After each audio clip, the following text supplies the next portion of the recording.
Put your hands together and help me welcome Lyndsey. To be completely honest, I didn't know this was an event in the round, so I thought I was going to have a lectern, but I'm going to face my fear and I'm going to leave that there. So we're going to go for it here. But first of all, thank you guys so much for having me. I'm really honored and excited to be here, excited to represent the Arizona Coyotes. Do we have any hockey fans? Woo! Yeah? Hopefully we will. We've got the tickets on the table now, so. But seriously, thank you so much for having me. I really appreciate it. I'm honored to be speaking amongst all of these leaders and just to be speaking to so many leaders in this room. You know, when I was coming up with this speech and what I was going to say today, I really struggled because I've given leadership speeches to college hockey teams, youth hockey teams, professional organizations like Wells Fargo and Prudential, and I've always focused primarily on just the leadership piece. But I really have never been pushed to think about fear. So thank you for pushing me to think about that today. And when I think of fear in leadership, I usually think of people like firefighters or police officers or active duty military, people who are making life and death decisions. And compared to that, my life as an athlete and as a businesswoman really doesn't seem like it's filled with that much fear. However, the more I thought about it, the more I realized that most of the people in the world are more like me. Working professionals in corporate settings where we rely on each other, we rely on a team, and we rely on ourselves to get things done. And a common fear that many of us share, whether you're an athlete or not, is a fear of failure. We all share that fear of failure. We don't want to fail. We want to be successful. To give you guys a little bit about my hockey background, I actually grew up here in Chandler, Arizona. So I'm an East Sider, sorry. But I grew up in Chandler, and there was close to zero girls hockey when I was growing up. I think there were about 10 girls playing in the state in a 5-year age range. So we didn't even have a team. So when I started, I actually started playing with the boys growing up, and I loved it. As I got older, and I was looking to get recruited to go to college, there weren't many coaches who were going to make the trip down to Arizona to watch a boys team from Chandler, Arizona to see their next female player. So I actually had to leave the state. I was flying back and forth to Colorado. I don't know how my parents did it, but they were sending me back and forth to Colorado every other weekend so I could practice with the team there, go play tournaments with them, things like that. And ultimately, I was fortunate enough to be recruited to go and play Division I hockey at Harvard University. From there, I had a lot of just challenges adjusting. I had a hard time adjusting to college, but managed to kind of pull myself out of it and ultimately put myself in a position to be looked at for the Olympic team. So that's kind of just to orient you a little bit about who I am and where my hockey background lies. So there were a lot of things about the Olympic experience that I actually failed to really enjoy. And so much of that had to do with this fear of failure. In a lot of ways, everything about that year was about the fear of getting cut. I was so scared of not making that team because it was something I had worked so hard for. And the selection process for an Olympic hockey team, a lot of people think, you try out, you make it, you go. And really the way it works is, even in the non-Olympic years, there are camps, there are tournaments, there are things that you get invited to come and compete with Team USA, and you then have to be reselected every single time. So just because you play on a world championship team one year doesn't necessarily mean that you're going to make the team the next year. So you constantly have to be competing and clawing for that spot. In summer of 2013, we had Olympic tryouts, and I had been, in the pool for a couple years at that point. Went to Olympic tryouts. There were 40 of us women who were there, and I ended up making that initial roster. It was a roster of 25 women, and they called it the centralization roster. So they moved us all to one city. We were all in Boston, and we trained together for 6 months leading up to the Olympics. But our final roster was 21. So you're training together, you're trying to practice, which is where you're supposed to go out and make mistakes, be able to do what you want to do to get better, and you're competing with the person next to you for a spot. So that fear of failure, that fear of getting cut from that team was with me every single day. During that time, I focused on all of my energy on not getting cut. I really didn't go out with my college friends very much. I worried really about my own problems and my own struggles because that's all I had the mental capacity for. And I became pretty isolated, and frankly, there were a lot of times during that training process that I really didn't feel like myself anymore because I was so consumed with this idea of failure. My parents had booked tickets to go to Sochi, Russia. At that point, we still didn't know if I had officially made the team, but they needed to plan. I wanted to make Arizona proud. I wanted to make everybody who had ever helped me get to that point in time proud. And I carried that pressure with me in everything that I did that year. Now, you may be thinking, ultimately though, it paid off, right? All that struggle, all that focus, all that isolation from everything around you, it paid off. And yeah, it did, in a way, because I ultimately did make it onto the team and we won the medal around my neck, which I am very, very proud of for sure. But we're talking about leadership. After the Olympics, I came back to school for my senior year at Harvard, and we had our captain selection meeting. The way it works is every player can get nominated by another teammate, and I was absolutely devastated when I found out I was one senior, the only senior of 7 to not get nominated for captaincy. I was crushed, and the reason I was so crushed is because up till that point, I really identified as a leader. I thought I was a leader.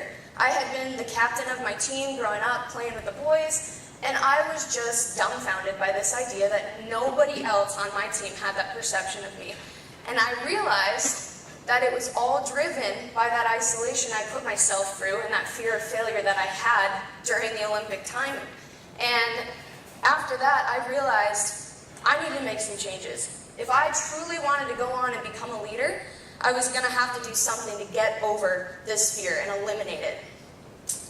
Leaders need to take risks. We need to speak our minds, and we need to be willing to do whatever it takes to get where we're trying to go. Sometimes, we're bound to fail. Leaders are bound to fail. Every single person in this room, I'm sure, knows that. And as cliche as it sounds, I'm sure we can all agree that without failure, there is no growth. There is no getting better. There is no achievement. If we don't push ourselves to failure, then we'll stay the same. I became determined to find a way to become the leader that I wanted to be. And so I started by learning from leaders in my life who I not only viewed as fearless, but who had also experienced failure. There are 3 leaders specifically who I learned from when developing my own leadership capabilities. The first one is my coach at Harvard, Coach Katie Stone. She was also my Olympic coach in 2014, and the great thing about Coach Stone is she's been coaching at Harvard for over 20 years now. She's the longest women's hockey coach in the history of the sport. And she's experienced failure plenty of times. My freshman year, we didn't even make it to the playoffs. When you're a college Division I coach, that's where your job starts getting threatened. So that's where things start being seen as failure. But one thing that she brought to us, and the thing that she did consistently no matter what, was she set high expectations and held us to the highest standards. Every single athlete on her team. And the expectations were pretty simple. Be on time, put your hard hat on when you come to practice every day, get ready to work, and remember that no matter what, team comes first. It had nothing to do with wins and losses, fear, or confidence. It was the foundation for everything we did, regardless of how a season was going. Consistency in controllable expectations provided clarity for our team culture, and thus reminded each of us that no matter what the result, if we did those things, we succeeded, thus eliminating the need for the fear of failing. Because if we just did those things, we were successful. The second leader is Megan Duggan. Does anybody know who Megan Duggan is? No one? That's okay. I'm going to educate you today. So Megan Duggan was the captain for my 2014 team, and she also captained the women's team in 2018 to the gold medal this past year. So Megan Duggan is an incredible leader for a lot of reasons. One of the reasons I look up to her so much is that because by the time I played with her in 2014, she had already failed. In 2010, in Vancouver, at the Olympic Games, where Team USA came up short against Canada. It's always Canada.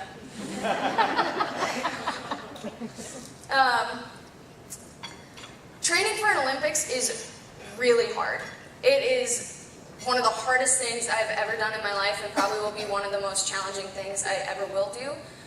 Training for 2 is unimaginable to me, especially when you know that there's a chance after you worked so hard and came up short that it may happen again. And to me, being able to do that, that's fearless. And that's what Megan did when she was our captain, is she was going for it a second time. But Meg's always focused on what she could control as a leader. And that was holding every single person on our team, including herself, accountable. As a leader, everyone looks to you to guide them. If you show them that you doubt yourself or are afraid of something, they'll show the same behavior. But Megan came to practice every single day with fight in her heart. She wanted it so badly. She was the hardest working player on the ice. And if anybody else was slacking, she had no problem getting right in their face and letting them know that that type of attitude and that type of behavior wasn't going to win us a medal. She eliminated fear by ensuring that everyone on the ice was doing every little thing that they could to help us be successful. The last leader I want to share with you is one of my really good friends. Her name is Kaylee Armstrong, and we called her Army. Army had to take a full season off from hockey. We played together on the Harvard team, and she had to take a full season off because of a concussion. And we're talking like in a dark room for a month concussion. She was really hurt. Her senior year, when she came back, she was voted captain. But at that point, she didn't even know if she was going to be healthy enough to play. But the amazing thing about Army is that it didn't matter. It didn't even matter if she was on the ice, because the thing that she brought to our team that was so unique was inclusivity. She was the one who was always saying, hey, come to dinner, let's meet at this place at whatever time. She always made people feel like they were welcomed, and she always made people know that no matter what, no matter who you were on the team, no matter what role you played, you were important, and every other person here had your back. She reminded us that every single one of us was part of something bigger than ourselves. When failure happens, we rely on our support systems to lift us up. Army created such an inclusive environment that we all knew that we had each other's backs. So whether we succeeded or not on the ice, in the classroom, or in life, we always knew, and we still always know, that we had a team behind us. Fear is like anything. Handled alone, it can be really difficult to defeat. But when faced with numbers, fear can absolutely be conquered. In my job with the Arizona Coyotes today, I've made it a passion to implement high expectations, accountability, and inclusivity in all that I do. I've eliminated my fears and choose instead to embrace them and try to grow each and every day. I have 2 key roles with the team. The first one is I'm a hockey ambassador. And within that, one of the more specific pieces of what I do is I'm actually the president of a brand new girls hockey organization that we're putting together, which we're really excited about. And the other thing, thank you. Does anybody have a daughter age 6 through 12? Find me out. Oh, perfect. You can find me after. But the other part of my role is that I am a special advisor to our president and CEO, Aaron Cohen, which has been incredible. While leading the girls, girls organization. It's called the Arizona Kachinas. I always ensure that our expectations of providing every female hockey player in the state with the highest quality programming, coaching, and resources is clearly communicated to our staff, which can sometimes be challenging because a lot of our staff members are college girls. So getting them to fall in line can be a bit of a challenge. But we make it happen, and we get them to buy in to what we're trying to do. I hold myself accountable by ensuring that I'm the first one at the rink for every single practice, and I'm the last one to leave. I'm the one making sure that things are picked up. I'm the one carrying in 4 different bags, making sure that we have everything we need for practice. And I make sure that everybody knows that I believe in the standards that I'm setting for everybody else, and I'm holding myself to them. Finally, this entire Kachinas girls program is built on the concept of inclusivity. We want to make sure that every single girl who wants to play hockey in Arizona, and every woman who wants to be part of that hockey ecosystem, whether it's coaching, whether it's administrative, whatever it is, that they all feel like they're part of something.